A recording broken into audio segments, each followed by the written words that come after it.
how might we build a real empathy? People who are facing homelessness or sleeping very very challenging situations beyond to sometimes I don't know I feel doing one night sleeping out on the streets and doing those kind of I don't know how much real relevant for everybody everyday Australians to empathize with that kind of a challenge because everybody comes with their own solutions. Yeah, it's a good one. I always think are you talking about like the CEO sleepouts and stuff like that? Yeah, like it's an interesting one because my brain immediately would historically have probably went to the more cynical place. But when I look at it, at least these people are doing something. Like at least they're doing something, because I think that the majority of people aren't. So even the people who get involved, and to be fair, it does raise a lot of money and it raises a lot of awareness, but I think it all starts with empathy and understanding and it's an uncomfortable conversation.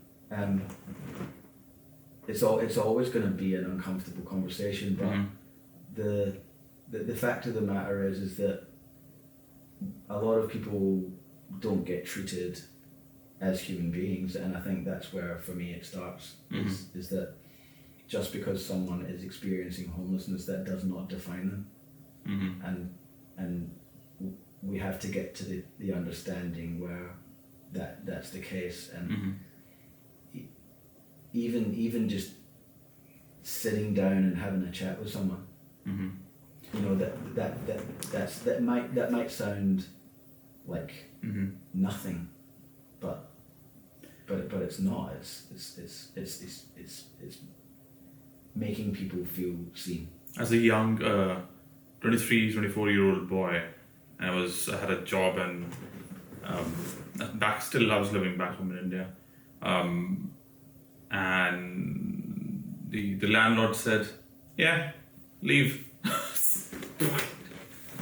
What do you do? That was it. So yeah, it was, and then I had to pack up everything and put that in my car. So a big washing machine and clothes and everything in the car, and probably for the next 3 weeks I was in the car. Yeah, right. How did that feel?